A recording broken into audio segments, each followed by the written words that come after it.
女儿踢球砸坏邻居一盆君子兰，对方要我赔7万8，我二话没说转了账，隔天就带着工商局的朋友去他家拜访。爸爸，对不起。女儿苏念的声音在客厅里响起，带着哭腔。我放下手机，看见她红着眼睛站在门口，身后是怒气冲冲的邻居孙建华。你看看这是什么？孙建华举起手机，屏幕上是一盆碎在地上的君子兰，泥土和陶瓷片散了一地。我养了15年的君子兰，你女儿踢球把它砸了。我心里一紧，赶紧走过去。孙哥，实在对不起，小孩子不懂事。孙建华打断我，苏明，我告诉你，这盆君子兰是极品和尚品种，我花了6万从花卉市场淘来的，现在市价至少7万8，你说怎么赔？7万8？我愣住了，一盆花能值7万8？但看着女儿苏念委屈的眼神，还有她膝盖上擦破的伤口，我咽下了质疑。小区的足球场就在孙建华家阳台下面，女儿今天练球，一脚踢偏了，球飞进他家阳台，砸碎了那盆君子兰。确实是我们的错。孙哥，你说个数，我赔。我深吸一口气，我刚才说了7万8。孙建华举起手机，不信你自己查，和尚品种的君子兰就是这个价。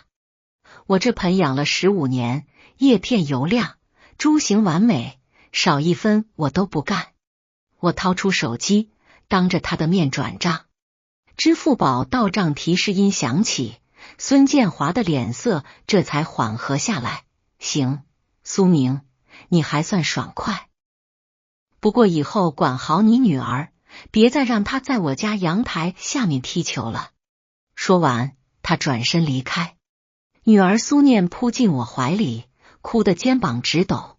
爸爸，对不起，我不是故意的，那个球我明明瞄准的是球门，不知道怎么就飞偏了。没事，我摸着他的头，爸爸不怪你。但心里却像被什么东西堵住了。7万8，这是我3个月的工资。我是一家装修公司的项目经理，收入还算稳定，但也不是大风刮来的。妻子林雪去年因为车祸去世，家里就剩下我和女儿相依为命。女儿今年10岁，正是需要花钱的年纪。我叹了口气，抱起女儿，走，爸爸带你去医务室包扎伤口。但刚走到门口，我突然停住了，脑海中闪过一个念头：7万8的君子兰真的存在吗？01。第二天一早，我送女儿去学校。爸爸，你昨晚是不是没睡好？苏念扬起小脸，眼睛里满是担心。我看见你半夜还在客厅走来走去。没有，爸爸在想工作上的事。我摸摸他的头，你别多想，昨天的事过去了。可是苏念咬着嘴唇，7万8千块是不是很多钱？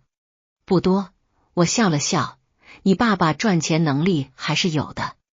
但女儿还是低着头，一路上都不说话。送她进校门后，我没有直接去公司，而是拐进了附近的花卉市场。这是江城最大的花卉批发市场，我妻子林雪生前最爱来这里。她喜欢养花，家里阳台上种满了各种绿植。她去世后，那些花草我都没心思打理，慢慢都枯萎了。老板，请问有君子兰吗？我走进一家店铺，店主是个50多岁的大叔，正在给花浇水。有啊，要什么品种的？普通的还是名贵的？和尚品种的。哟，你眼光不错。店主放下水壶，从货架上搬下一盆君子兰，这就是和尚。你看这叶片，短而宽，颜色深绿，这是正宗的。我仔细看了看，确实和孙建华手机里那盆很像。这盆多少钱？800。800，我以为自己听错了，不是7、8万吗？店主愣了一下，然后笑了。小伙子，你是不是被人忽悠了？和尚品种是不错，但也就几百到几千块，7、8万，除非是养了几十年得过大奖的极品，否则不可能卖那么贵。我心里咯噔一下。那养了15年的呢？15年，店主想了想，品相好的话，最多3、5千。再说了，君子兰这东西养得再好，也就是观赏价值，没有收藏价值。不像兰花，君子兰的价格很透明的。我的手心开始冒汗。老板，如果我想鉴定一盆君子兰的真实价值，应该找谁？找花卉协会啊。店主指了指市场办公楼的方向，2楼就有江城花卉协会的办公室，他们专门做这个的。我道了谢，快步走向办公楼。花卉协会的办公室不大，一个戴着老花镜的中年女人正在整理资料。您好，我想咨询一下君子兰的价格鉴定。女人抬起头，你有照片吗？我把孙建华发给我的照片调出来。女人仔细看了看，摇摇头，这盆最多2000块，和尚品种是没错，但株型一般，叶片也有瑕疵，你看这里有黄斑，养了15年也不值钱。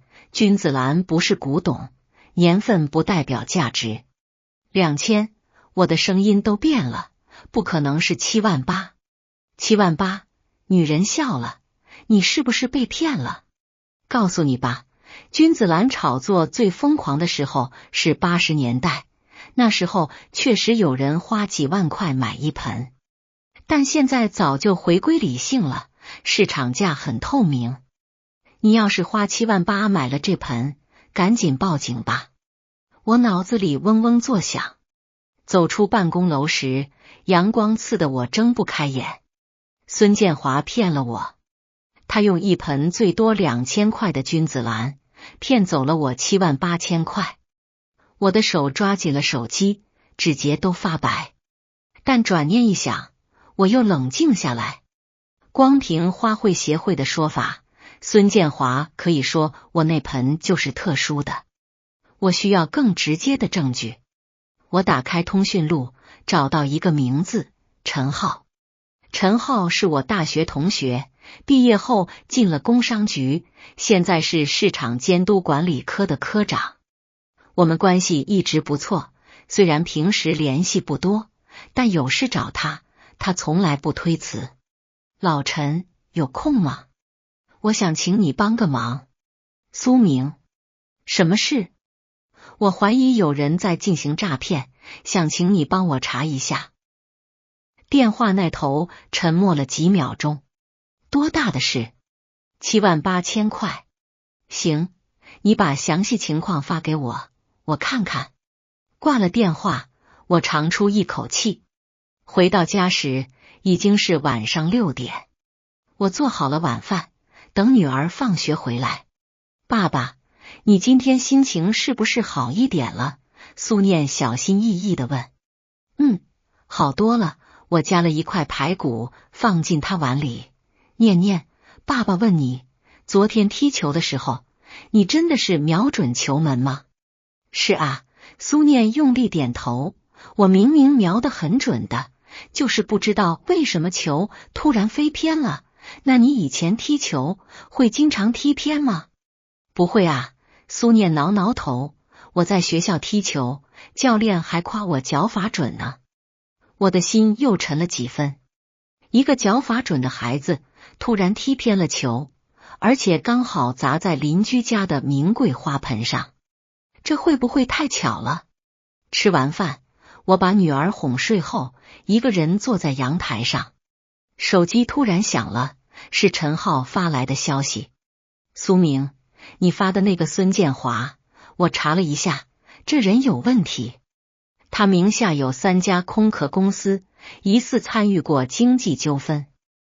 我建议你报警，这不是简单的民事赔偿，可能涉及诈骗。我盯着这条消息，手指在屏幕上停留了很久，然后回复：老陈，明天你有空吗？我想请你陪我去一趟孙建华家。行，明天下午3点，我去你小区门口等你。放下手机，我看向窗外，孙建华家的阳台灯还亮着。我想起他昨天那副理直气壮的样子，还有女儿红着眼睛说对不起的表情。如果他真的是骗子，我一定要让他付出代价。第二天下午，我提前半小时到了小区门口。陈浩开着他的黑色轿车准时出现，副驾驶上还坐着一个年轻人。这是我们科的小王，专门负责市场违规调查的。陈浩介绍道，我把你的情况跟他说了，他觉得很有必要去看看。小王递给我一张名片，苏先生，我们怀疑你遇到的可能是一个系统性诈骗。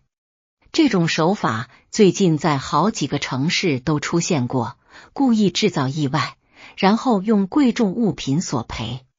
故意制造意外，我一愣，你是说暂时还不确定？小王打开笔记本电脑，但有几个疑点。第一，君子兰的市场价很透明，不可能出现这么大的价格偏差。第二，你女儿踢球的时间和地点是不是有规律？我回忆了一下，每周二和周五下午4点半，她放学后会在小区足球场练球，已经练了半年了。那就对了，小王在电脑上记录着，骗子很可能观察了你女儿的习惯，然后选择在那个时间段把道具放在容易被砸到的位置。我的后背开始发凉。如果真是这样，那孙建华从半年前就在算计我们。走吧，先去看看。陈浩拍拍我的肩膀，别担心，我们会查清楚的。3个人一起上楼，按响了孙建华家的门铃。门开了，孙建华探出头，看见我还挺高兴。哟，苏明，有事啊？但当他看见陈浩和小王时，脸色瞬间变了。孙先生，您好，小王出示证件，我们是市场监督管理局的工作人员，想了解一下您前天君子兰受损的情况。了解什么？孙建华的声音突然硬了起来，他已经赔钱了，这事不是结了吗？我们只是例行调查。陈浩语气平和，能进去看看吗？孙建华犹豫了几秒钟，还是侧身让开。客厅很整洁，阳台上摆着10几盆花草，但确实没有看到那盆君子兰的碎片。您的君子兰呢？小王问。扔了啊，孙建华理所当然地说，都碎了，还留着干嘛？扔到哪里了？垃圾桶早被收走了。小王和陈浩对视一眼，我看出了他们眼中的疑惑。孙先生，你说那盆君子兰价值7万8，有购买凭证吗？小王继续问。凭证？孙建华愣了一下，那是15年前买的，那还有凭证？那有鉴定证书吗？名贵花卉一般都有专业机构的鉴定证书。鉴定证书？孙建华的眼神飘忽了一下，好像是有，但我不知道放哪里了。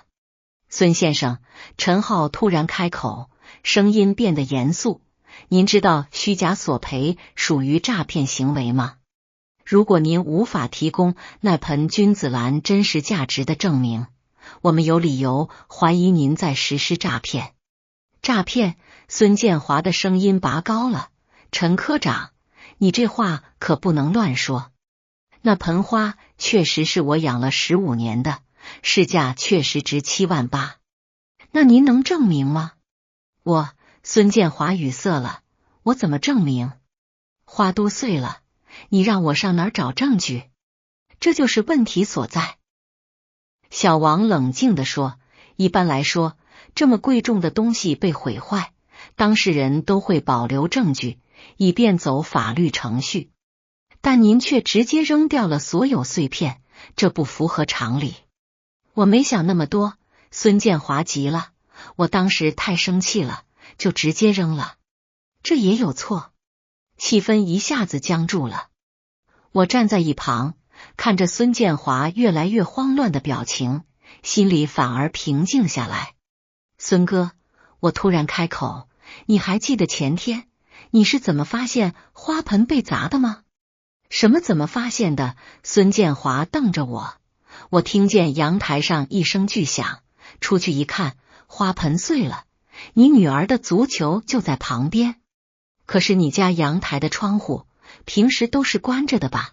我说，我记得很清楚，因为我住你楼下，经常能看见你家阳台。前天那么热的天，你家窗户却是开着的，还把那盆君子兰放在窗台边缘。孙建华的脸色白了。我那天正好开窗通风。孙先生，陈浩沉声道，我建议您配合调查。如果您无法证明那盆君子兰的真实价值，我们会立案调查。你们，孙建华的额头开始冒汗，你们这是仗势欺人。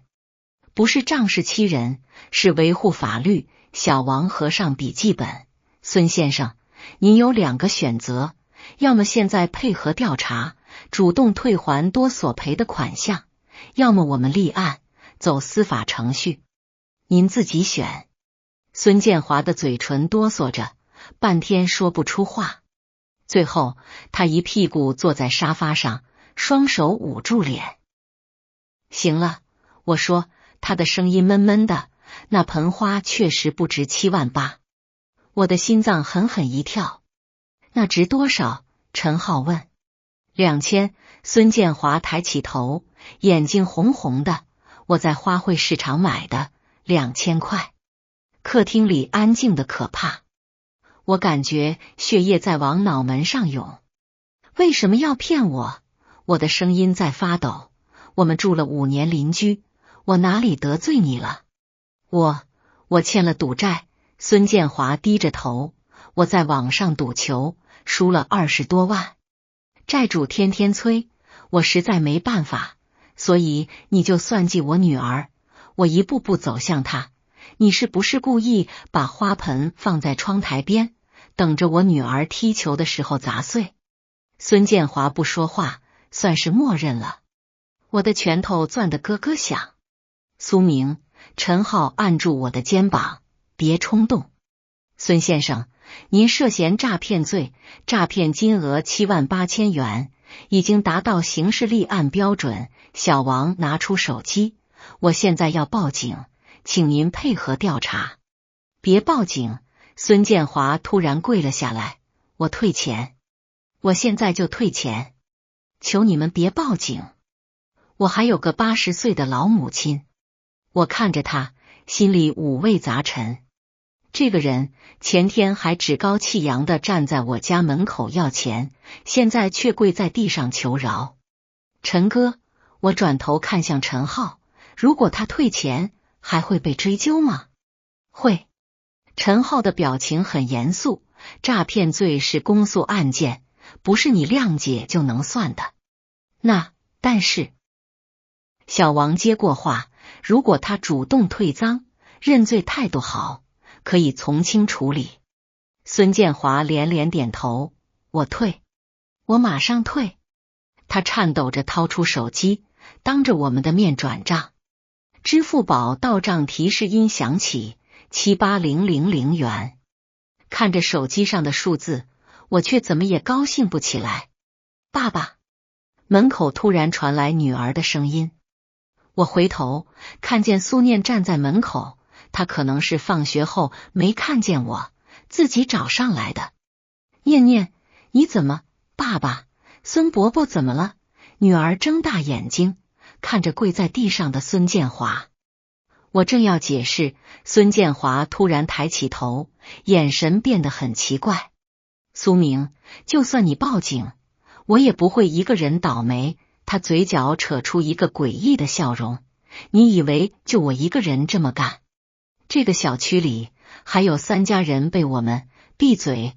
门外突然传来一声厉喝，一个穿黑色夹克的男人出现在门口，他看向孙建华，眼神冰冷。孙哥，事情还没完吧？男人推开女儿，走进客厅。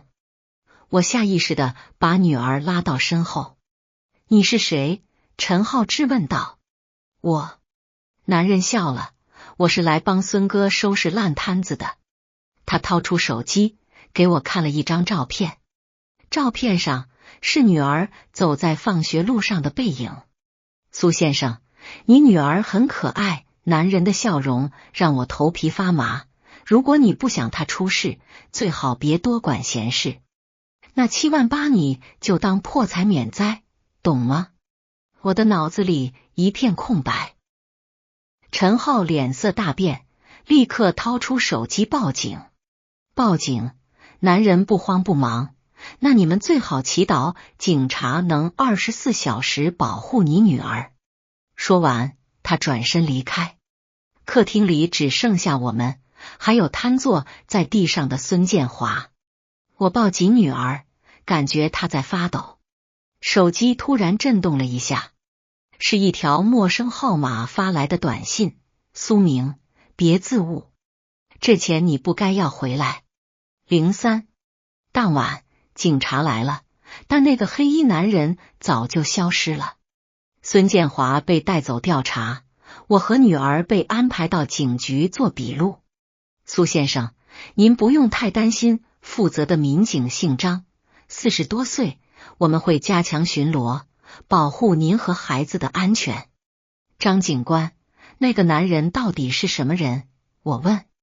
暂时还不清楚，张警官翻着记录本，但根据孙建华的供述，他背后可能有一个专门从事此类诈骗的团伙。我们已经联系了刑侦支队，会彻查到底。走出警局时，已经是晚上9点。女儿紧紧拉着我的手，一路上一句话都没说。念念，害怕吗？我蹲下来，看着她的眼睛。女儿点点头，眼泪在眼眶里打转。爸爸，那个叔叔会不会伤害我们？不会，我用力抱住他。爸爸在，谁也不能伤害你。但我自己心里也没有底。回到家，我把所有门窗都检查了一遍，又在女儿房间里装了一个摄像头。折腾到半夜，我才躺下，但根本睡不着。手机上那条短信还躺在收件箱里。苏明，别自误，这钱你不该要回来。我盯着这行字，突然想到了什么。孙建华最后说的那句话，这个小区里还有3家人被我们。我立刻坐起来，打开业主群。小区业主群有300多人，平时大家都在里面聊些家长里短。我往上翻聊天记录，搜索关键词赔偿话。很快我找到了。3个月前，7栋的王女士发过一条消息，今天儿子不小心打碎了邻居的茶壶，对方说是清代的，要赔5万。大家知道哪里可以鉴定古董吗？下面有人回复5万。王姐，你别被骗了，赶紧去鉴定。但之后王女士就没再发言。我继续往上翻。2个月前，12栋的李先生发过，女儿骑车撞倒了邻居的盆景，对方说是20年的罗汉松，要赔8万。请问有懂行的朋友吗？也是没了下文。1个月前，15栋的赵太太发过，儿子放风筝挂坏了邻居的字画，对方说是名家真迹，要赔12万。我的手开始颤抖。3户人家都是孩子不小心弄坏了邻居的贵重物品，都被索赔巨款。这不是巧合，这是一个针对小区住户的连环诈骗案。我立刻给陈浩打电话。老陈，我发现了重要线索。什么线索？陈浩的声音很疲惫，显然也还没睡。我把业主群里的信息告诉他。陈浩沉默了几秒钟。苏明，这事比我们想象的严重。我明天联系刑侦队，你把那3户人家的信息发给我。好。挂了电话，我又想到一个问题。孙建华说他欠了赌债，所以才诈骗我。但其他3户呢？他们的邻居是什么理由？我打开业主资料，查到了那3户人家的门牌号。7栋的是503，邻居是505的陈林。12栋的是1203，邻居是1205的郝建国。15栋的是1503，邻居是1505的。我看到这个名字愣住了。刘建业，我认识这个人。他和孙建华一样，都是小区里的老住户，平时看着挺和气的。我们还在电梯里打过几次招呼。3个邻居都住在受害者家隔壁，都是在孩子不小心弄坏东西后索赔，都是用贵重物品为由要高额赔偿。这绝对不是巧合。我又想起了那个黑衣男人，他说帮孙哥收拾烂摊子，说明他和孙建华是一伙的。而孙建华又说这个小区还有3家，所以陈林、郝建国、刘建业都是这个诈骗团伙的成员。我越想越可怕，这个团伙潜伏在小区里，伪装成普通住户，专门盯着有孩子的家庭下手。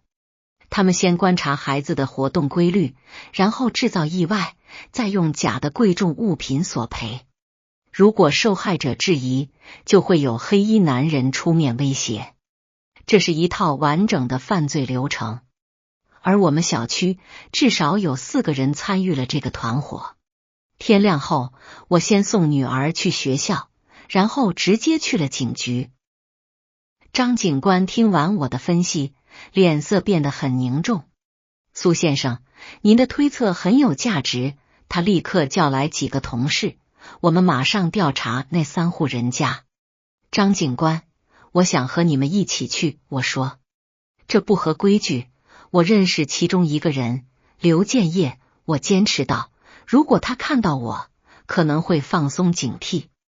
张警官犹豫了一下，最终点头。好，但你只能在外面等着，不能参与询问。我们先去了7栋的503。王女士开门时看到警察很惊讶。警官，有什么事吗？王女士，我们想了解一下3个月前您儿子打碎邻居茶壶的事。王女士脸色一变，下意识地往后退。那件事已经解决了。怎么解决的？我赔了钱。王女士的声音越来越小。5万块。你有让人鉴定过那个茶壶吗？王女士摇摇头。陈林说不用鉴定，他有购买凭证。而且他说如果我不赔，就让我儿子在学校过不好，我害怕，就赔了。他威胁您？不是他亲自说的。王女士回忆着，是后来有个陌生男人找到我，说了一些很吓人的话。张警官和我对视一眼，果然是同一个手法。我们又去了12栋和15栋，得到的答案都一样。3户人家都被威胁，都不敢报警，都乖乖赔了钱。李先生赔了8万，赵太太赔了12万，加上我的7万8，这个团伙从我们小区就诈骗了32万8千元。张警官，我们现在怎么办？我问。立案。张警官的表情很严肃。我会向上级申请，对陈林、郝建国、刘建业3人实施抓捕，同时调查那个黑衣男人的身份。可是我担心到，如果打草惊蛇，他们会不会报复我女儿？所以我们要快张警官说今天下午就行动。下午3点，警察同时行动，包围了3栋楼。我站在远处，看着警察破门而入。很快，陈林和郝建国被带了出来，他们满脸惊慌，不停地喊着误会。但刘建业家却没有人。张警官，一个警察跑出来，刘建业跑了。我的心一沉。张警官脸色大变，马上通知所有出口。就在这时，我的手机响了，是陌生号码。我接起来，苏明，是那个黑衣男人的声音。我说过，别多管闲事。你想干什么？我咬牙切齿。也不想干什么，他轻描淡写地说，就是想提醒你，你女儿今天的课外班4点半放学，对吧？我的血液瞬间凝固了。你敢？我敢不敢？你试试就知道了。电话挂断，我冲向张警官，我女儿有危险，她在少年宫上课外班。张警官立刻下令，所有人跟我去少年宫。警车呼啸着冲出小区，我坐在车里，手心全是汗。念念，爸爸马上就到，你一定要没事。04，警车开到少年宫门口时，刚好4点半。我冲下车，直奔3楼的舞蹈教室。教室门口，孩子们正排队走出来，家长们在走廊里等着。我一眼就看到了女儿，她背着书包，正在和同学说笑。念念，我冲过去，紧紧抱住她。爸爸，女儿被我吓了一跳，你怎么来了？我检查她全身上下，确认没有任何伤痕，这才松了一口气。没事就好，没事就好。张警官也赶到了，他查看了教室内外，没有发现可疑人员。苏先生，你女儿很安全，张警官说，我们会安排便衣警察保护她。我点点头，但心里的石头并没有完全落地。那个电话会不会只是虚张声势？晚上回到家，女儿趴在我怀里，小声问，爸爸，我们是不是惹上大麻烦了？不是你惹的，我摸着她的头，是爸爸要做正确的事。什么是正确的事？我想了想，就是遇到坏人的时候，不能忍气吞声，要勇敢地站出来，不让他们继续伤害别人。可是女儿咬着嘴唇，那个叔叔会伤害我们吗？不会，我坚定地说，警察会抓住他。但说这话的时候，我自己都不确定。第2天，警方传来消息，陈林和郝建国都承认了诈骗行为，但他们说自己只是执行者，真正的幕后老大是刘建业。刘建业在小区里住了8年，是最早搬进来的住户之一。他暗中观察小区里的家庭，挑选那些有孩子、收入不错、性格软弱的目标。然后他召集了几个同伙，分别租下目标住户隔壁的房子。孙建华、陈林、郝建国都是他找来的棋子，他们的任务就是制造意外，然后索赔。而那个黑衣男人叫赵刚，是刘建业专门请来摆平事情的打手。目前刘建业和赵刚都在逃，张警官说，但我们已经发布了通缉令，相信很快就能抓到他们。那我女儿的安全，我们会持续保护，张警官保证道。您放心。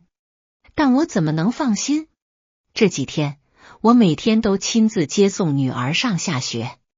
晚上睡觉，我也会把房门反锁，手机放在枕头边。女儿变得沉默了很多。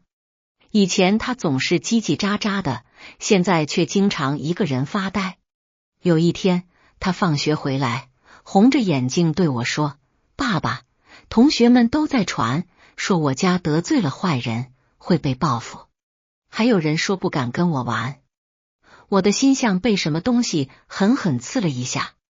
念念，别在意他们说什么。我抱住他，爸爸做的事是对的，你要相信爸爸。可是我害怕，女儿哭出了声，我怕那个叔叔真的会来抓我。我抱着女儿，眼泪也忍不住掉下来。我只是想要回被骗的钱，只是想让坏人受到惩罚。可是为什么受伤的却是我的女儿？那天晚上，我一个人坐在阳台上，点了一支烟。我已经5年没抽烟了，是妻子去世后戒掉的。但今天，我需要这东西来让自己冷静。手机响了，是陈浩打来的。苏明，你还好吗？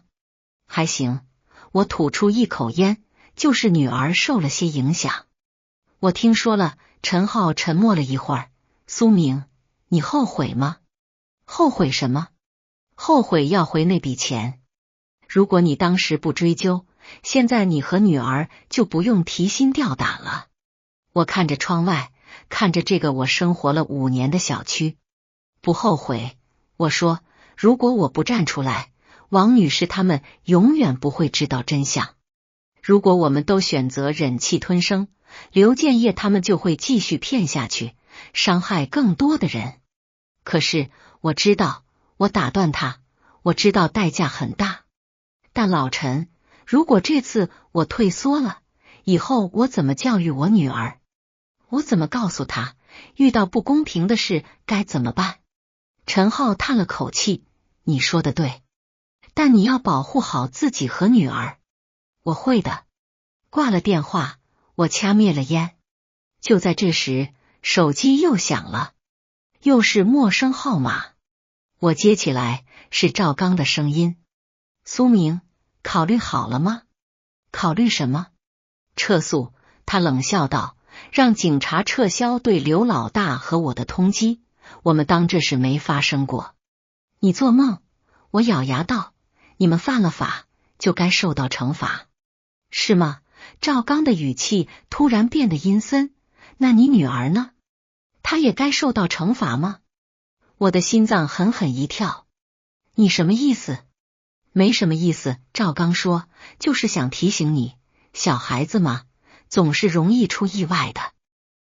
今天在学校摔一跤，明天在路上被车撞一下，后天在家里吃坏了肚子，意外太多了，你防得过来吗？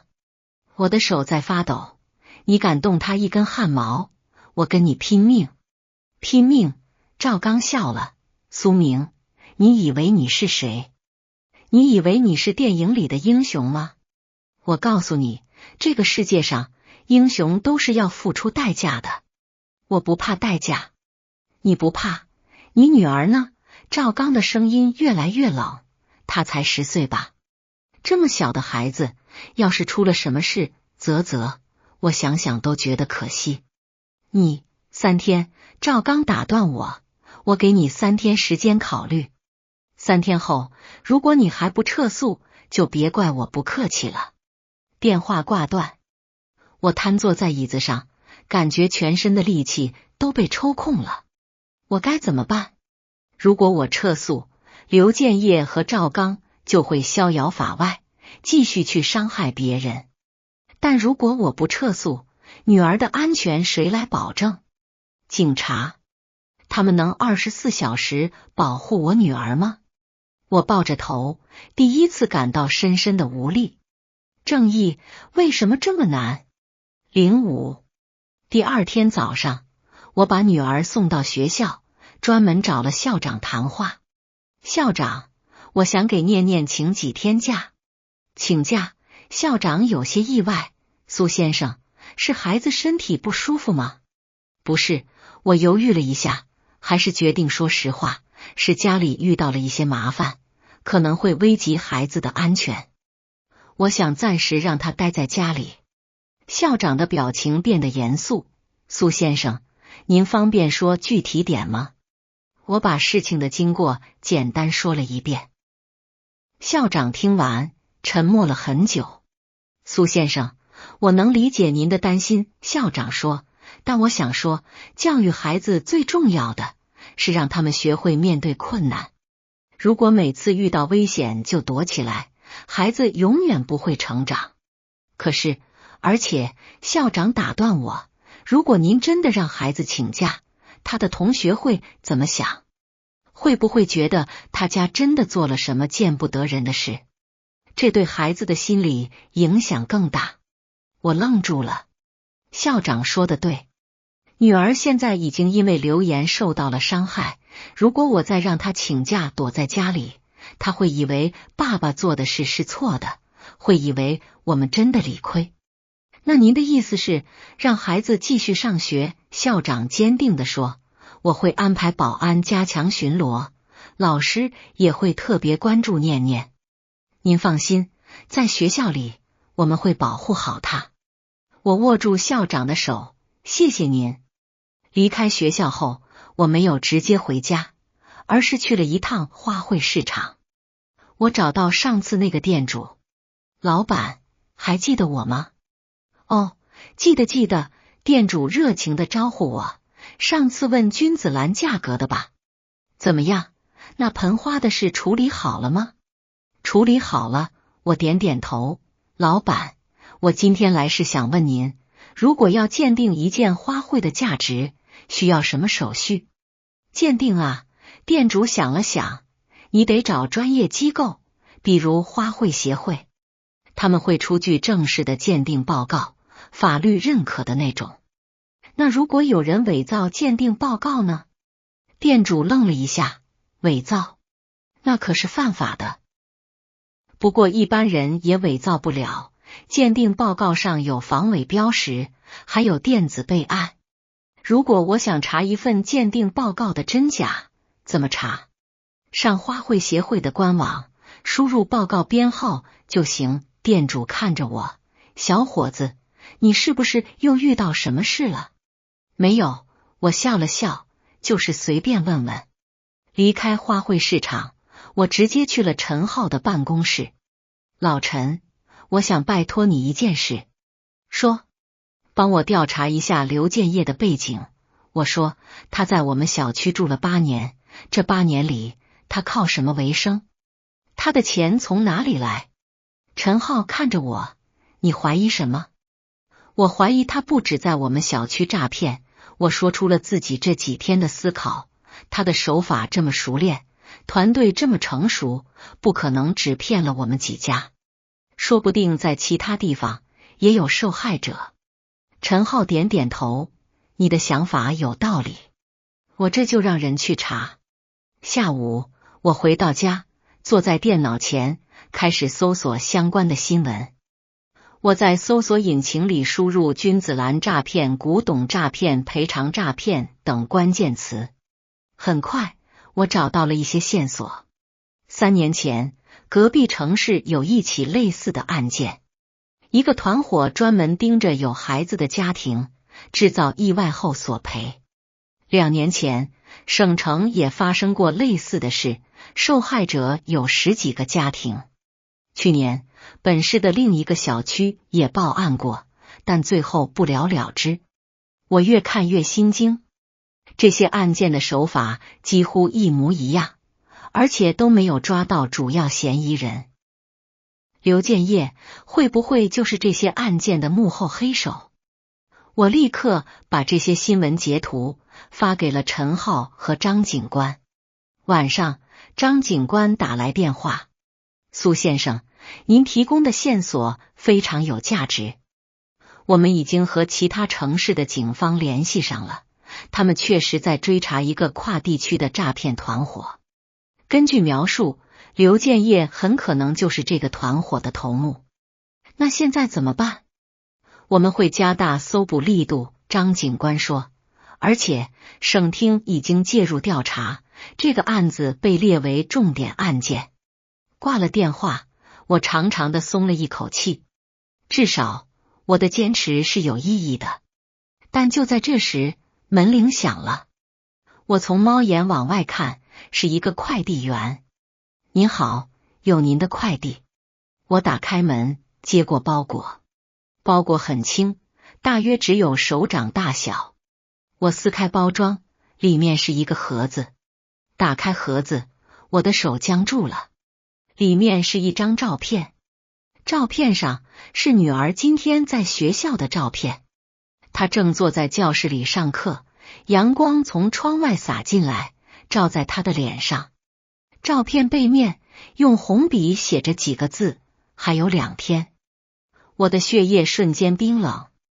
赵刚居然能潜入学校，在女儿身边拍照，他随时都能伤害我女儿。我立刻给张警官打电话，但电话那头传来的是关机提示音。我又给陈浩打，也是关机。现在是晚上9点，他们可能都在忙。我抱着照片，感觉整个世界都在旋转。我该怎么办？如果我现在撤诉，刘建业和赵刚就会逍遥法外。但如果我不撤诉，女儿可能真的会出事。我坐在沙发上，脑子里一片混乱。这时，女儿从房间里走出来。爸爸，你怎么了？我赶紧把照片藏起来。没事，念念，爸爸没事。可是你在哭。女儿走过来，小手擦掉我脸上的泪。我愣住了。我什么时候哭了？爸爸，女儿认真的看着我。如果你觉得很辛苦，我们可以不管这件事了。什么？同学们说我们家惹上了大麻烦。女儿小声说，如果是因为我让你这么辛苦，那我们就别管了，好不好？我看着女儿，看着她那双清澈的眼睛。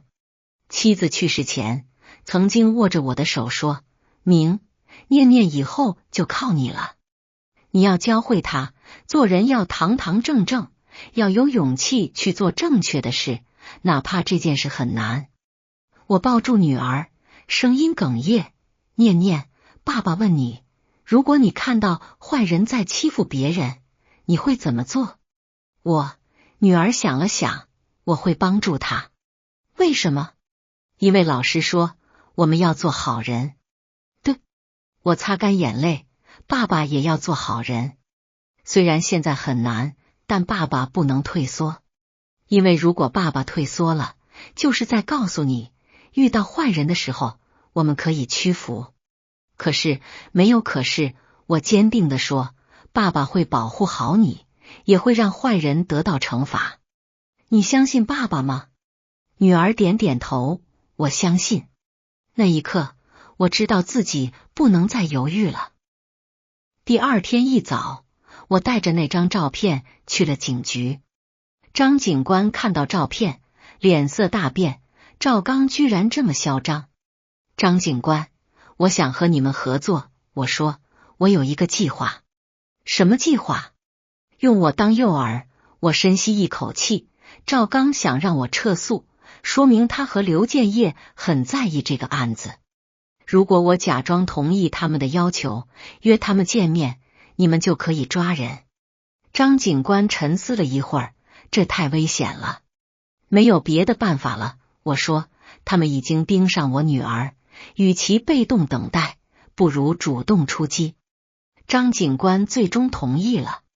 当天下午，我给赵刚发了一条短信，我同意撤诉，但我要见刘建业，当面谈清楚。很快，赵刚回复了，明天晚上8点，废旧码头。一个人来。我把短信给张警官看。我们会提前布控。张警官说，苏先生，你只要把他们引出来就行，剩下的交给我们。那天晚上，我躺在床上，久久不能入睡。明天一切就会结束了，要么刘建业和赵刚落网，要么我付出惨痛的代价。但无论如何，我都不后悔，因为我知道我在做正确的事。女儿趴在我身边，已经睡着了。我轻轻摸着她的头，在心里默默说，念念，爸爸明天就能给你一个安全的世界了。06。第2天晚上7点，我提前到了废旧码头。这里是江城郊区一个已经废弃的货运码头，江水拍打着岸边，发出沉闷的声响。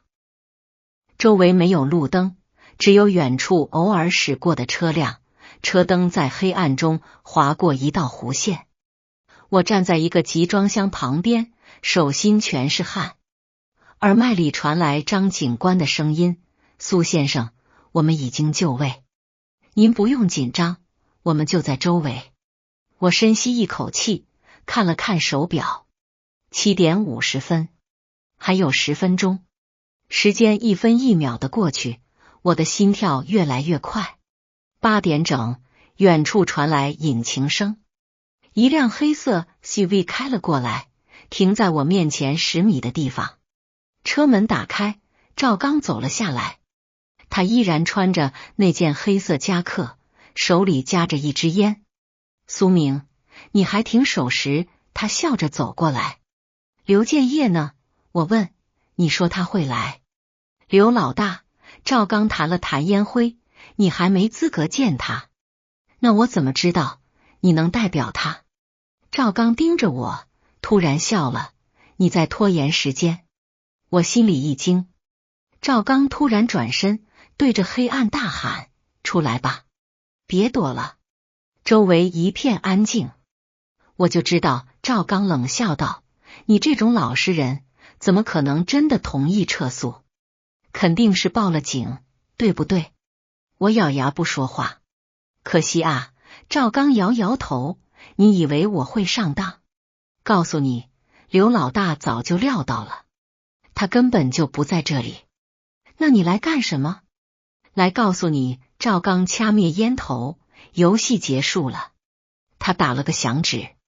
黑色 SUV 的后座车门打开，一个人被推了下来，是陈浩。他的手被绑着，嘴上贴着胶带，眼睛里满是惊恐。老陈，我冲过去。别动！赵刚掏出一把刀，架在陈浩的脖子上，再动一步，我就割了他的喉咙。我僵住了。耳麦里传来张警官焦急的声音：所有人注意，嫌疑人手中有人质。苏明，你害了你朋友。赵刚笑得很冷。如果你老老实实撤诉，他就不用陪你死。放了他。我声音发抖。冲我来。冲你来。赵刚嗤笑。你以为你是谁？我告诉你，从你报警的那一刻起，就不只是你一个人的事了。你的朋友，你的同事，你女儿的同学，我们想收拾谁就收拾谁。不过我也不是不讲道理的人。赵刚说，我给你最后一次机会，现在当着警察的面给媒体打电话，说你诬告，说孙建华他们是冤枉的。只要你这么做，我就放了你朋友。我看着陈浩，看着他拼命摇头，眼泪顺着脸颊流下来。别答应他。陈浩含混不清地说。闭嘴！赵刚一刀划在陈浩的肩膀上，血瞬间涌了出来。不！我失声喊道。苏明，你还有30秒考虑。赵刚倒计时：30、29、28。我的脑子里一片空白。如果我答应他，陈浩就能活下来，但刘建业他们就会逍遥法外。如果我不答应，陈浩可能会死，我也会背上害死朋友的罪名。20、19、18，我的手在发抖。10、9、8，我闭上眼睛。对不起，老陈。对不起，苏明。突然，一个声音在黑暗中响起。我猛地睁开眼睛，一个人影从集装箱后面走了出来，是刘建业。他穿着一身西装，头发梳得一丝不苟，脸上挂着温和的笑容，就像以前在小区里遇到时一样。刘建业，张警官的声音从耳麦里传来，所有人准备。张警官，别冲动。刘建业举起双手，我是来自首的。自首？对。刘建业走到我面前，苏明，你赢了。我愣住了。我知道你在录音，也知道警察在周围。刘建业平静地说，我来就是要告诉你，我认罪。我诈骗了32个家庭，金额总计470万。刘建业一字一句地说，我认罪，我接受法律的惩罚。周围的警察冲了出来，包围了我们。赵刚脸色大变，刘老大，你疯了吗？我没疯。刘建业看着我，我只是累了。警察冲上去制服了赵刚，救下了陈浩。医护人员立刻上前给陈浩止血包扎。张警官走到刘建业面前，你真的要自首？是的。刘建业伸出双手，我知道你们迟早会抓到我，与其东躲西藏，不如体面的结束。你还有同伙吗？没有了。刘建业说，孙建华、陈林、郝建国、赵刚就是全部。张警官给他戴上手铐。刘建业被带走前回头看了我一眼。苏明，你知道你为什么能赢吗？我没有说话。因为你不怕。刘建业笑了，大部分人遇到这种事都会选择忍气吞声，但你没有。你不怕麻烦，不怕威胁，甚至不怕死，所以你赢了。我不是不怕，我说，我只是知道有些事必须去做。刘建业点点头，被警察带上了车。我瘫坐在地上，感觉全身的力气都被抽空了。陈浩被抬上担架，经过我身边时，他伸出手拍了拍我的肩膀。老苏，你他妈的，吓死我了！我握住他的手，眼泪掉了下来。对不起，老陈。别说了。陈浩咧嘴笑，你欠我一条命，记着。救护车呼啸着离开。张警官走过来，扶起我，苏先生，您没事吧？我没事。我擦干眼泪。刘建业真的会认罪吗？应该是真的，张警官说，但具体情况还要等审讯结果。他刚才说他诈骗了32个家庭。对。张警官翻开记录本，根据我们这几天的调查，刘建业的团伙在3个城市作案，受害者确实有32个家庭。您是第32个，也是唯一一个选择报警的。我愣住了。其他人呢？都选择了息事宁人。张警官叹了口气，有的人害怕报复，有的人觉得麻烦，有的人觉得丢人，总之没有人愿意站出来。我沉默了。原来我不是最勇敢的人，我只是最不愿意屈服的人。回到家时已经是半夜，女儿还没睡，她在窗台上等我。爸爸，她看到我，立刻冲过来抱住我。你终于回来了，我好担心。对不起，念念，让你担心了。我紧紧抱住她。但爸爸告诉你一个好消息，坏人抓到了。真的吗？女儿睁大眼睛。真的，我笑着说，以后你可以安心上学了，不用再害怕了。女儿开心地跳了起来，然后又突然停住。爸爸，我能问你一个问题吗？什么问题？那个刘伯伯，女儿小声说，他以前对我很好的。有一次我在楼梯上摔倒，还是他扶我回家的。为什么他会变成坏人呢？我愣住了。是啊，为什么？刘建业在小区里住了8年，大家都觉得他是个和气的邻居。没有人知道，他其实一直在观察、算计、伤害别人。念念，这个世界上有些人表面上看起来很好，但心里却藏着坏主意。我想了想说，爸爸也不知道为什么他会变成坏人，但爸爸知道，我们不能让坏人继续做坏事。女儿似懂非懂地点点头。那天晚上，我抱着女儿睡得很沉。这是半个月来我第一次睡得这么安稳。07，刘建业被捕后的第3天，我接到了张警官的电话。苏先生，能来一趟警局吗？有些事需要您配合。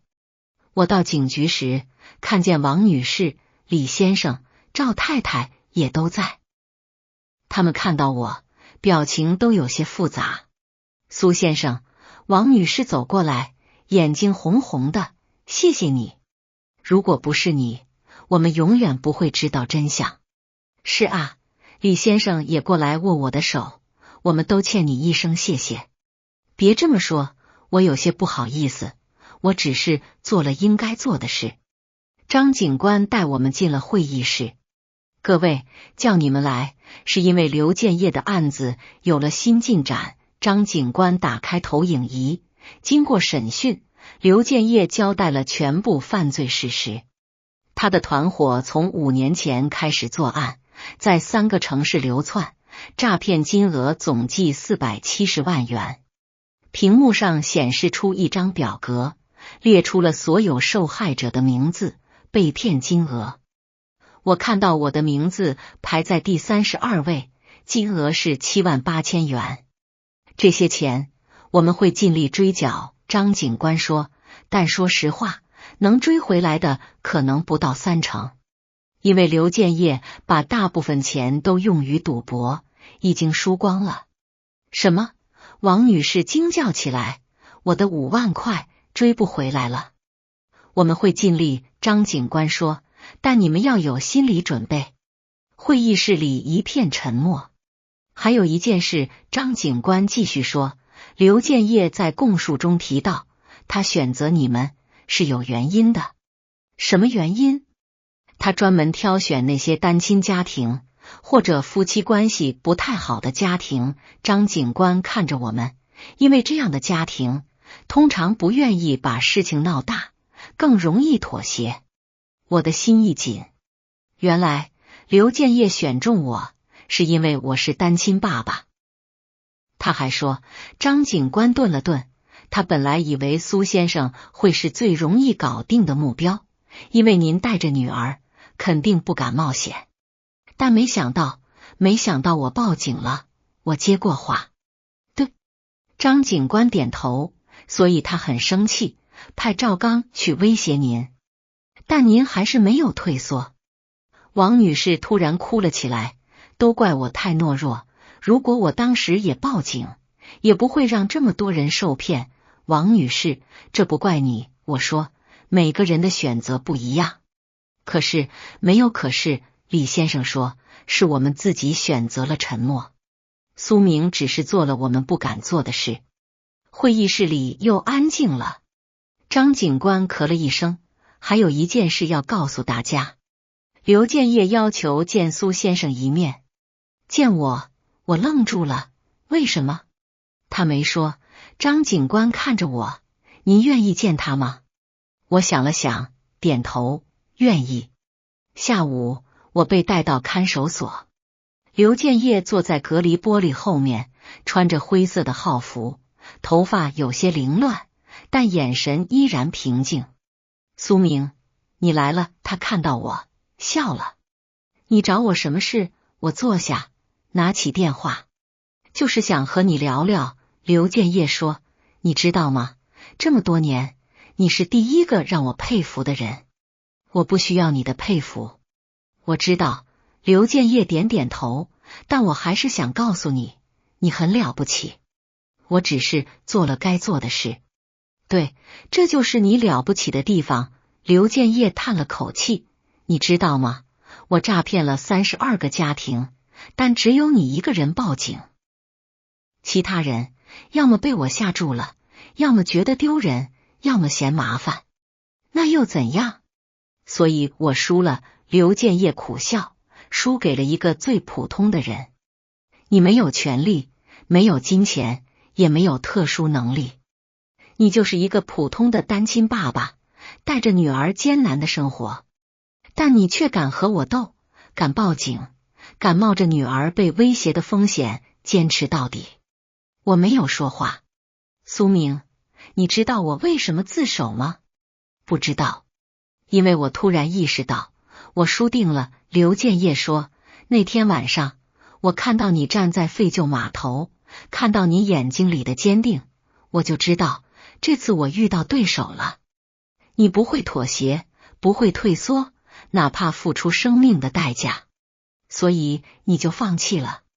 不是放弃，是认输。刘建业纠正我做了这么多年坏事，从来没有遇到像你这样的人。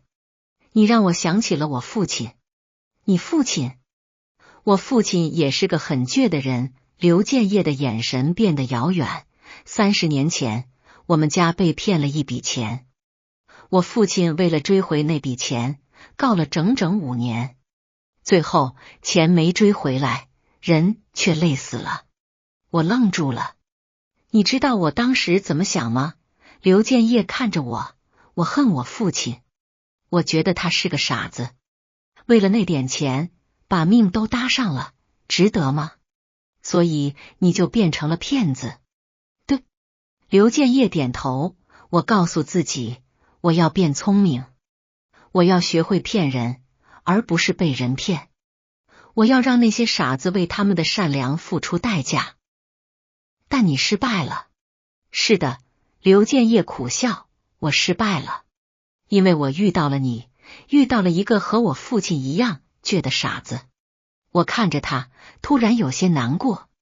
刘建业，你错了。我说，你父亲不是傻子，我也不是傻子。我们只是知道，有些事必须坚持。如果每个人都因为害怕就放弃，那这个世界会变成什么样？刘建业沉默了良久，他说，也许你是对的，但我已经回不去了。是的，你回不去了。我站起来，你要为你的罪行付出代价。我知道。刘建业也站起来。苏明，最后我想告诉你一件事。什么事？保护好你女儿。刘建业认真地说，这个世界上像我这样的人还有很多，你要教会她如何在保护自己的同时坚持正义。我会的。离开看守所时，太阳正在西沉。我站在门口，看着橘红色的天空，突然想起妻子。她如果还在，会为我骄傲吗？手机响了，是女儿打来的。爸爸，你什么时候回来？我做好晚饭了，马上就回来。我笑了。念念，你做了什么？西红柿炒鸡蛋，还有米饭。好，爸爸马上就到。挂了电话，我快步走向公交站。是的，我只是个普通人，但正是我们这些普通人，让这个世界变得更好。08一周后，法院开庭审理刘建业等人的诈骗案。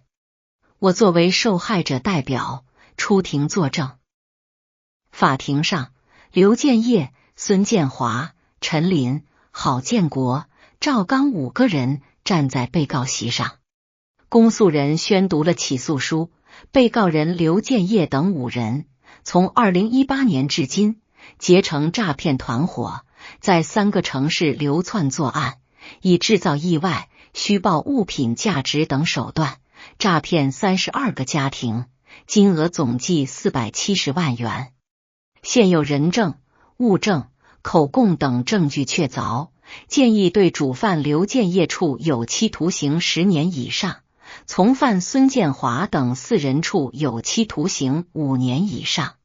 审判长问我，证人苏明，请陈述你被诈骗的经过。我站起来，详细讲述了那天的事。当我说到女儿哭着向我道歉时，旁听席上传来抽泣声。我回头看，是王女士他们。你为什么选择报警？审判长问。因为我知道，如果我不站出来，还会有更多人受害。我看着刘建业，我不能让我女儿看到她的爸爸在坏人面前低头。审判长点点头。被告人刘建业，你有什么要说的吗？刘建业站起来，我认罪。我对不起所有受害者，也对不起我死去的父亲。我本来想用父亲的方式报复社会，结果却变成了我最讨厌的那种人。我只想说一句话，刘建业看向旁听席，在座的各位受害者，对不起，尤其是苏明，谢谢你让我明白，正义可能会迟到，但永远不会缺席。法庭上一片安静。被告人孙建华，你有什么要说的？孙建华低着头，我错了，我不该因为赌债就去骗人，我对不起苏明，对不起念念。他抬起头，眼里含着泪。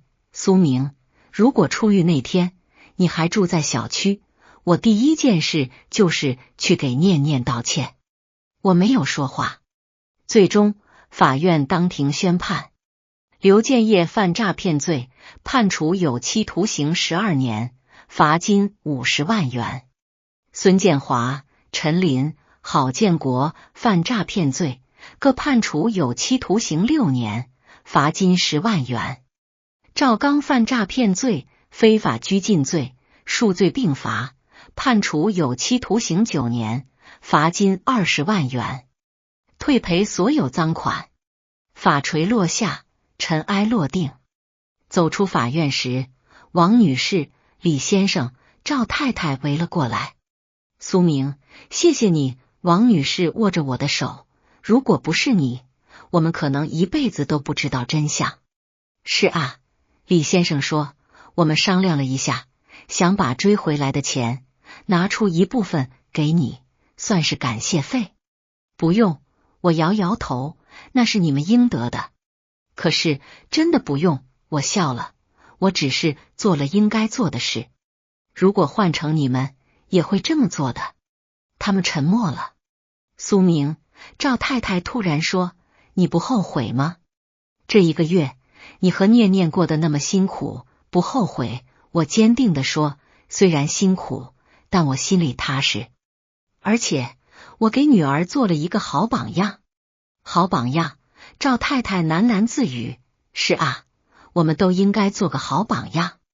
那天晚上，我带女儿去了妻子的墓前。念念，给妈妈说说，这1个月发生了什么？我说。女儿蹲在墓碑前，认真地说，妈妈，我和爸爸遇到了坏人，但是爸爸很勇敢，他打败了坏人。我以后要像爸爸一样勇敢。我的眼眶湿润了。还有，女儿继续说，老师说，爸爸是英雄，同学们都很羡慕我。妈妈，你也觉得爸爸是英雄吗？我看着墓碑上妻子的照片，他笑得那么温柔，我仿佛听到他说，是的，你爸爸是英雄。第2天，陈浩出院了，他的伤势不重，只是失血过多，休养了1周就好了。老苏请我喝酒，他一见到我就说，行，想喝什么？茅台。换一个。哈哈，开玩笑的。陈浩拍拍我的肩膀，走，我请你。酒桌上，陈浩说，老苏，我得承认，以前我觉得你这人太认真，有时候还有点轴，但这次我服了。服什么？服你的勇气。陈浩举起酒杯。那天晚上，当赵刚拿刀架在我脖子上时，我真的以为我要死了。但我看到你眼睛里的坚定，我就知道你一定会救我。老陈，别打岔。陈浩打断我，我还要说，这些年我在工商局见过太多事，有的人被骗了，不敢报警；有的人知道真相，不敢说；有的人明明可以帮忙，却选择旁观。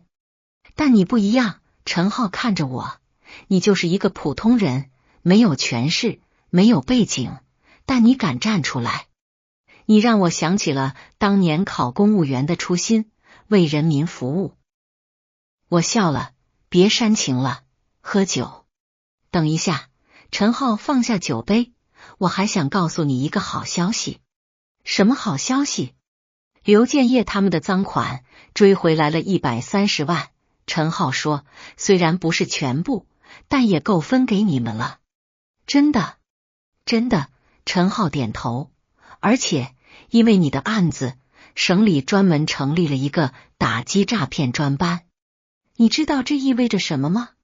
什么？意味着以后再有人遇到这种事，他们就不会像你这样孤军奋战了。陈浩认真地说，苏明，你改变了一些东西。我愣住了，那一刻我突然觉得这1个月的辛苦都值得了。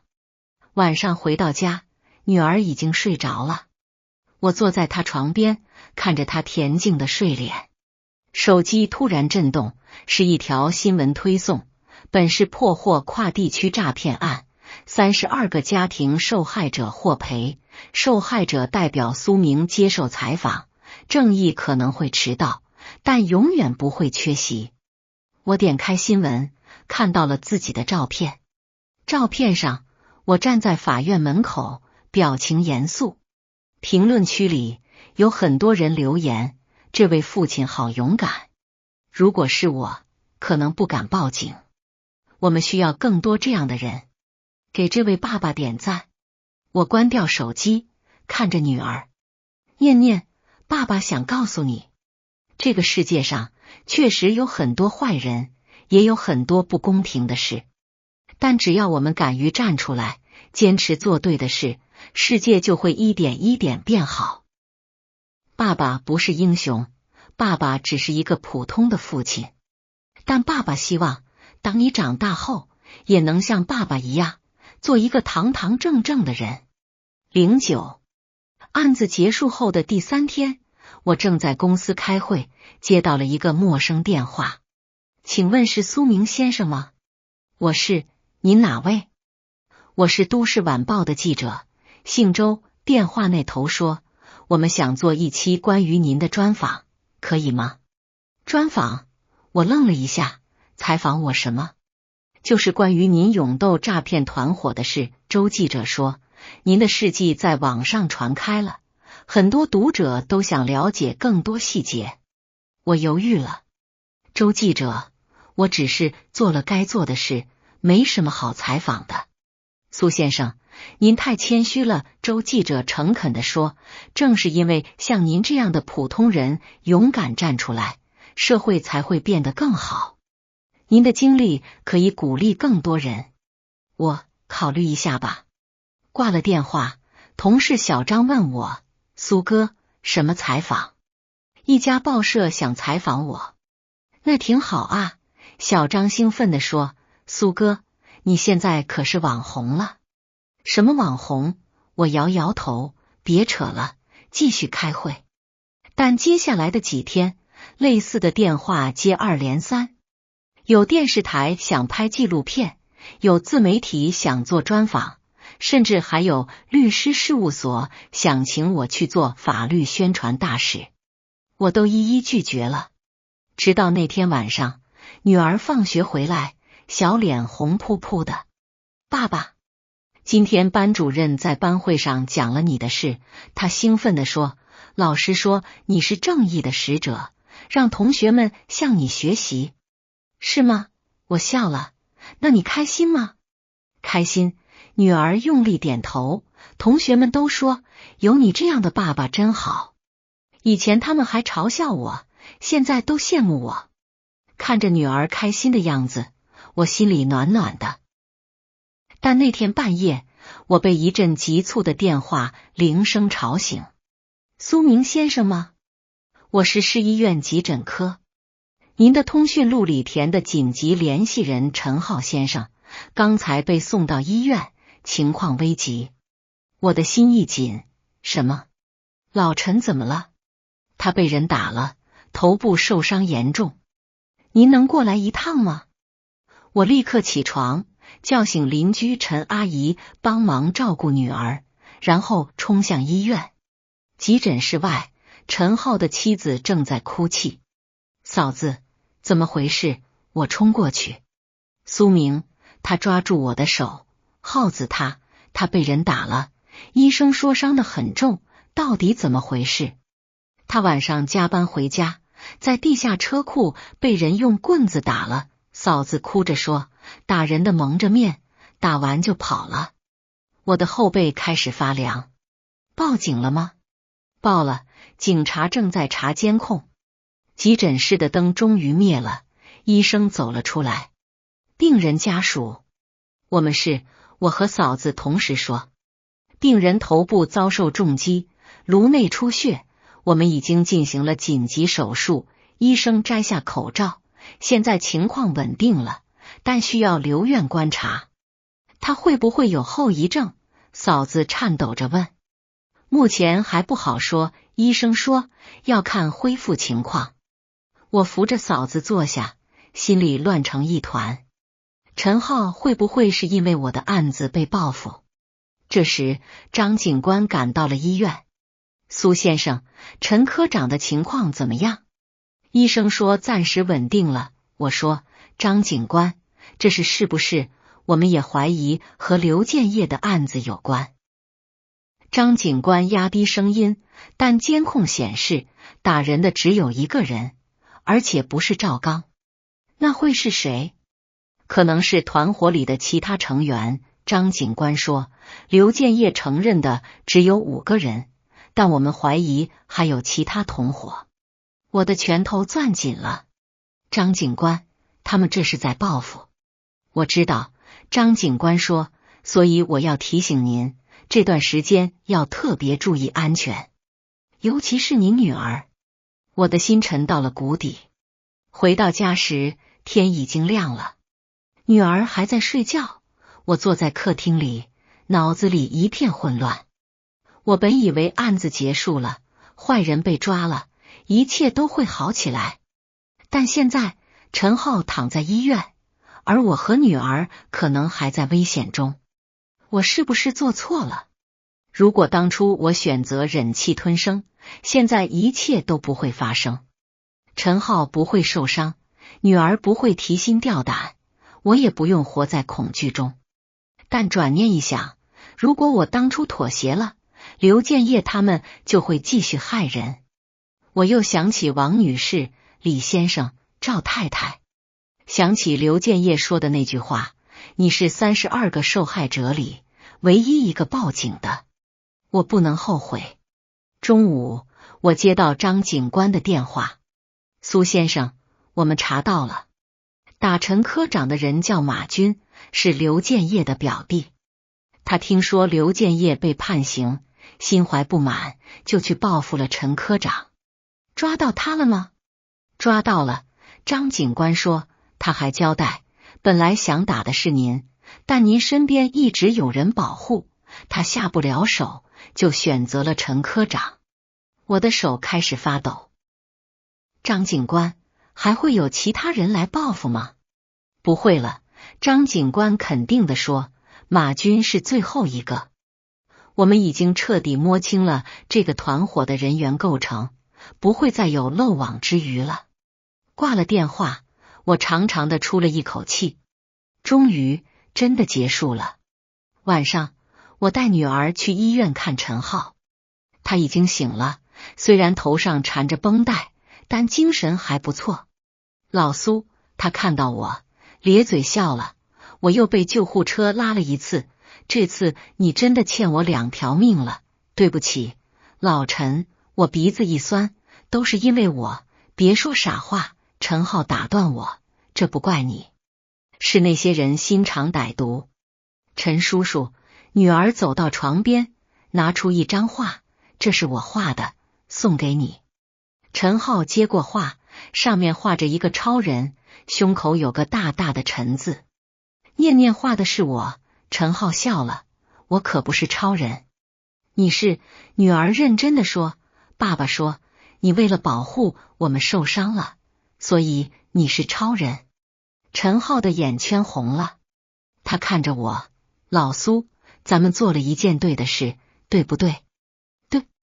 我用力点头，虽然过程很艰难，但我们做对了。那就够了。陈浩笑了，值了。离开医院时，女儿牵着我的手问，爸爸，陈叔叔会好起来吗？会的，我摸摸他的头，他很坚强。那些坏人还会来伤害我们吗？不会了。我蹲下来，看着女儿的眼睛，念念，爸爸保证不会了。真的，真的，我抱住他，以后我们可以安心生活了。那天晚上，我做了一个梦，梦里妻子站在阳光下，对我微笑。明，你做得很好。可是我想说什么，他却摇摇头。别怕，别后悔。你教会了念念什么是勇气，什么是正义，这比什么都重要。我醒来时，枕头湿了一片。1个月后，陈浩出院了，他恢复得不错，除了头上还有点疤，其他都和以前一样。老苏，今天必须让我请。陈浩在电话里说，我出院了，你得来庆祝。行，在哪儿？老地方，那个烧烤摊。晚上7点，我带着女儿到了烧烤摊。陈浩已经点好了菜，旁边还坐着张警官，还有王女士、李先生、赵太太。苏明来了，王女士站起来，快坐快坐。你们这是？我有些意外。我们商量了一下，李先生说想一起请你们吃顿饭，算是正式道谢。真的不用，必须的。赵太太打断我，如果不是你，我们到现在还蒙在鼓里呢。我们坐下，陈浩举起酒杯，来，先干一杯。感谢苏明，感谢所有为这个案子努力的人。干杯！酒过3巡，气氛热络起来。苏明，我听说你拒绝了所有媒体的采访，张警官问。我点头，我不想出风头。你这人啊，陈浩拍拍我的肩膀，太低调了。你知道吗？因为你的案子，现在全市的警方都在加强反诈宣传。你是立了大功的。真的吗？当然，张警官说，而且省里专门拨了款，成立了反诈骗中心，以后再有类似的案子，处理起来会快很多。那就好，我笑了，这才是我想要的结果。苏明，王女士突然说，我一直想问你，你当时真的不害怕吗？怕，我老实说，怕得要死。那你为什么还要坚持？我想了想，看向女儿，因为我想给她做个榜样。我想让她知道，遇到不公平的事，不能忍气吞声，要敢于站出来，哪怕付出代价。代价，李先生叹了口气，老陈就是代价。我不后悔。陈浩笑着说，这辈子能遇到老苏这样的朋友，值了。陈叔叔，女儿突然举起果汁杯，我敬你，你是大英雄。哈哈，念念，你才是最勇敢的。陈浩也举起杯子，你爸爸那么辛苦，你一直支持他，没有拖后腿。因为我相信爸爸。女儿认真地说，爸爸说，做对的事，哪怕很难，也要坚持。桌上一阵安静。好孩子，王女士擦了擦眼泪，苏明，你教得好。那天晚上，我们聊了很多，聊这1个多月的经历，聊彼此的恐惧和坚持，也聊对未来的期待。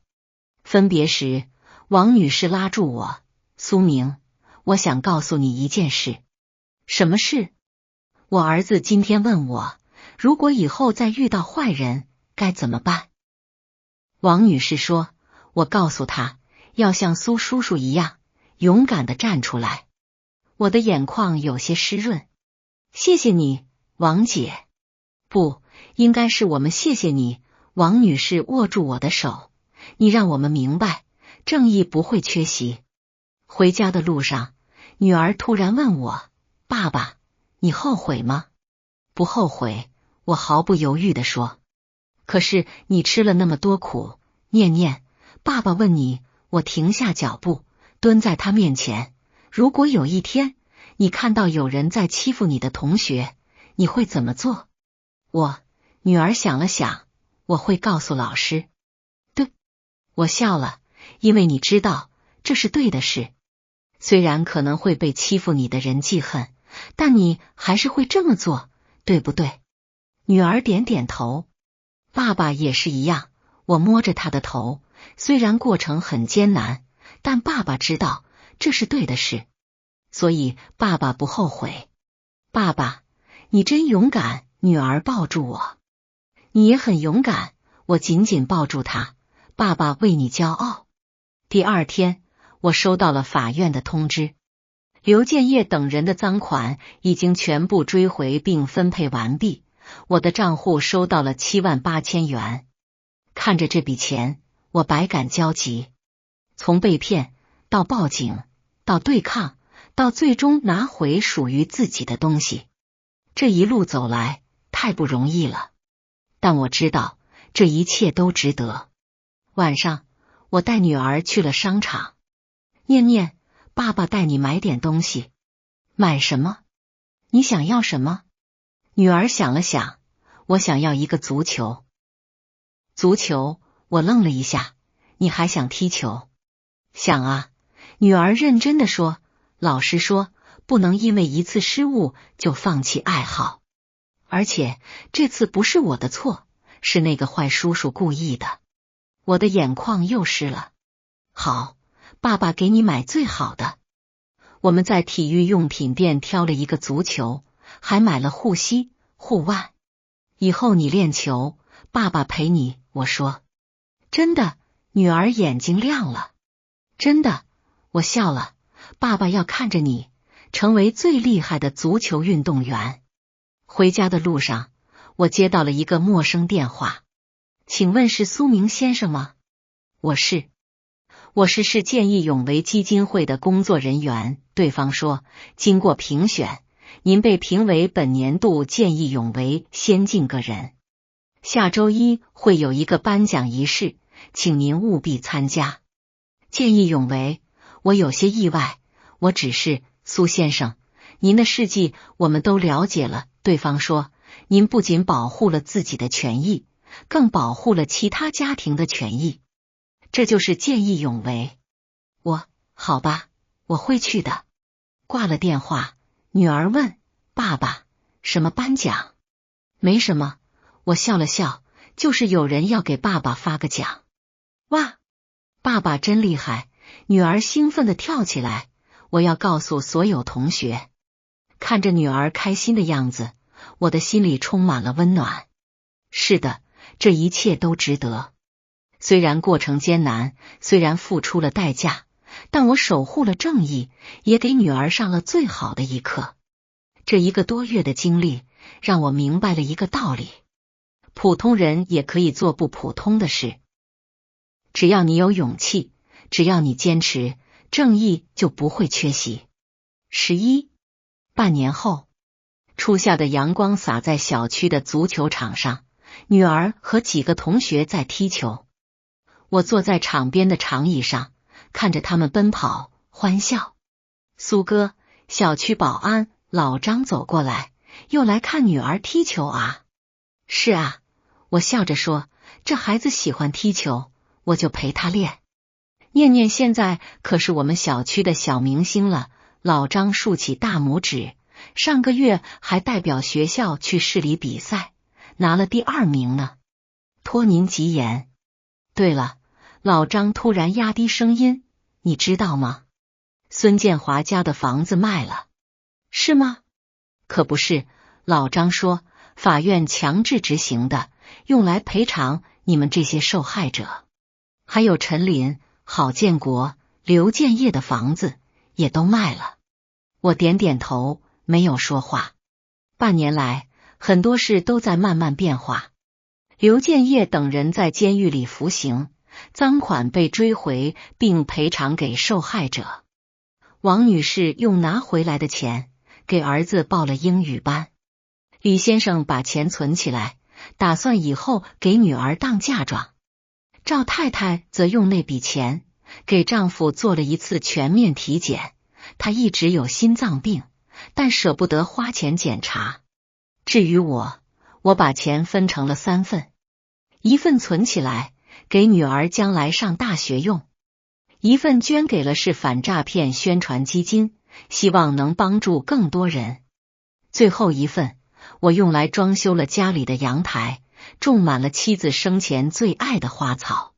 爸爸，女儿跑过来，满头大汗，你看，我刚才进了2个球，真棒！我递给她一瓶水，继续加油。爸爸，下周学校要开家长会，你能去吗？当然。我揉揉他的头，爸爸答应你的事，什么时候没做到过？那老师说要请你讲话呢。女儿眨眨眼，讲你抓坏人的事。讲话？我愣了一下，爸爸可不会讲话。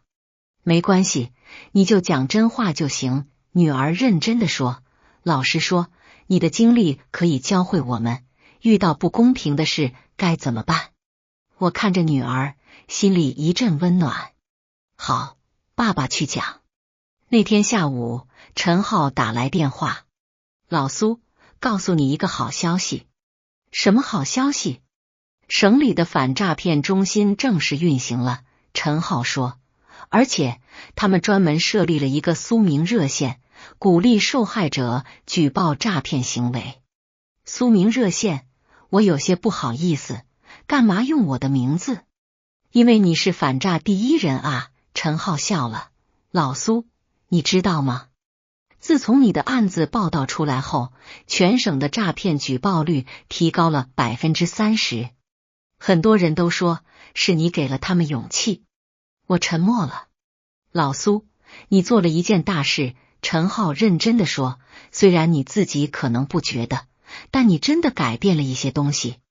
挂了电话，我坐在阳台上，看着那些盛开的花。妻子生前最爱君子兰，她总说君子兰的花语是君子谦谦，温和有礼。但我想，君子兰还有另一个寓意，坚韧不拔。就像它的叶子，无论环境多么恶劣，都能挺直腰杆。这半年来，我经常想起那段日子，想起孙建华理直气壮的要钱，想起赵刚冰冷的威胁，想起刘建业平静的认罪，也想起陈浩被打伤时的鲜血，想起女儿害怕时的眼泪，想起自己深夜独坐时的煎熬。但我不后悔，因为我知道，如果再来一次，我还会做同样的选择。不是因为我勇敢，而是因为我不能接受屈服。我不能让女儿看到她的爸爸在坏人面前低头，我不能让妻子在天上看到他托付的家人被人欺负而不敢反抗，更不能让那些坏人继续去伤害其他无辜的家庭。晚上，我和女儿一起在阳台上浇花。爸爸，这盆君子兰好漂亮。女儿指着一盆刚开花的君子兰说，是妈妈最喜欢的品种。我说，你记得妈妈吗？记得。女儿点点头，妈妈很温柔，总是笑。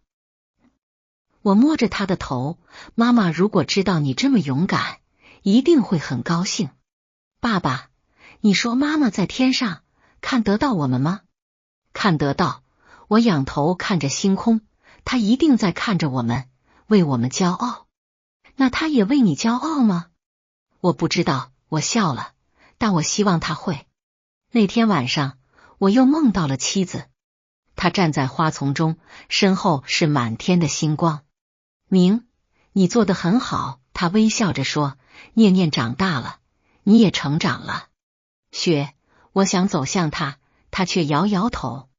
别过来，她说，我只是想告诉你，我很骄傲。骄傲你没有在困难面前退缩，骄傲你给念念做了最好的榜样。可是，别可是了，他打断我，记住，人生很长，你要好好走下去。教会念念，什么是正义，什么是勇气，什么是不该妥协的底线。我会的。我知道，他笑了，因为你是苏明，是我选择的男人。梦醒时分，枕头又湿了，但这次是欣慰的眼泪。1周后，我去学校参加家长会。班主任让我上台，给孩子们讲讲我的经历。我站在讲台上，看着下面几十双清澈的眼睛。同学们，我不是什么英雄，我说，我只是一个普通的爸爸，遇到了不公平的事，做了该做的事。但是我顿了顿，我想告诉你们，当你们长大后，如果遇到了不公平的事，不要害怕，不要退缩。要记住，正义可能会迟到，但永远不会缺席。有人可能会说，多一事不如少一事。我继续说，但我想说，如果每个人都选择少一事，那坏人就会越来越猖狂。只有我们每个人都敢于站出来，这个世界才会变得更好。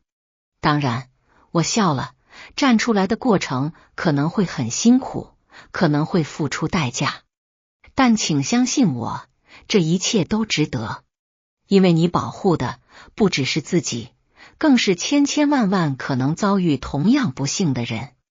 教室里响起了掌声，女儿站起来，眼睛里闪着光。爸爸说的对，他大声说，我们要做勇敢的人。对，其他孩子也跟着喊，要做勇敢的人。那一刻，我知道这半年的辛苦都值得了。离开学校时，班主任拉住我，苏先生，谢谢您今天的分享。他认真地说，您不知道，这对孩子们来说是最好的一课。应该的，我说，我也是为了念念。您是个好父亲，班主任说，念念很幸运有您这样的爸爸。我笑了笑，没有说话。回家的路上，女儿一直拉着我的手。爸爸，我长大了也要像你一样，她说。像我一样什么？像你一样勇敢，像你一样不怕坏人。女儿认真地说，我要保护更多的人。我的眼眶又湿了。好，我蹲下来，看着她的眼睛。爸爸相信你。爸爸，女儿突然抱住我，谢谢你。谢我什么？谢谢你教会我什么是正义。女儿说，虽然这段时间我们很辛苦，但我不后悔，因为我知道我们做对了。我紧紧抱住她，泪水滑落。是的，我们做对了。虽然过程艰难，虽然付出了代价，但我们守护了正义，也守护了良心，这就够了。夕阳西下，我们走在回家的路上，女儿的影子和我的影子在地上交织在一起，就像正义和勇气永远不会分开。